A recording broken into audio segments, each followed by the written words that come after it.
Hello दोस्तों, स्वागत है कहानी कविता चैनल पर। मैं आपको हिम्मत कहानी सुनाने जा रही हूँ। एक छोटे से राज्य के राजा का अपनी प्रजा में बहुत सम्मान था। वह राजा हर समय अपनी प्रजा की बेहतरी के लिए सोचता रहता। वहाँ की प्रजा बहुत खुशहाल थी और सुख की नींद सोती थी। उस छोटे राज्य के पड़ोस में एक बड़ा राज्य था। वहाँ के राजा को अपने राज्य को और भी बड़ा करने की बड़ी भूख थी। वह आए दिन किसी पड़ोसी राज्य पर हमला करवा देता था और हजारों सिपाहियों का खून खराबा हो जाता था। बड़ा राज्य और अधिक फौज होने के कारण वह अधिकतर विजय प्राप्त कर लेता था। एक बार उसने अपने खुशहाल छोटे पड़ोसी राज्य पर हमला कर दिया और उसे हरा दिया।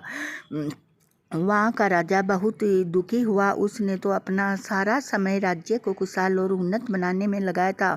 फौज कमजोर होने के कारण वह हार गया। उस खुशहाल छोटे राज्य के राजा ने अपना राज्य आज़ाद करवाने के लिए 2-3 बार प्रयत्न किया, परंतु वह प्रत्येक बार हार गया।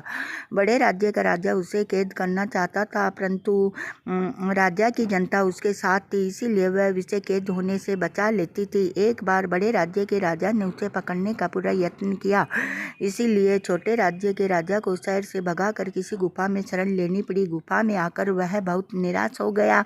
वह अपने राज्य को उस बड़े राजा से आज़ाद करवाना चाहता था, परंतु वह बेबस था।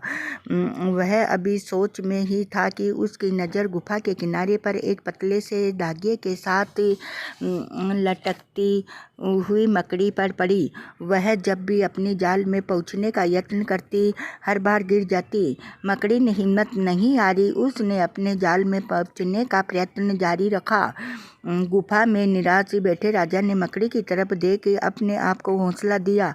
राजा ने देखा कि बार बार यत्न करने से मकड़ी अपने जाल में पहुंचने में कामयाब हो गई। मकड़ी के जाल में पहुंचने की देर थी कि राजा के अंदर भी नई हिम्मत, नई रोशनी, नया जोश पैदा हो गया। उसने उसी समय अपने राज्य को आज़ाद करवाने की तरकीब तैयारी करनी शुरू कर दी। वहाँ की जनता राजा के साथ थी। उसने छिपते छिपाते सारी जनता की अगुवाई की। जनता में अथाह शक्ति होती है। उस अथाह शक्ति और राजा की अच्छी भावना के सम्मुख की बड़े राज्य का राजा और फौज टिक नहीं पाए।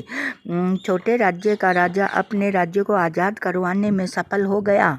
इसी कहानी से यह शिक्षा मिलती है कि हमें हिम्मत कभी भी नहीं हारनी चाहिए।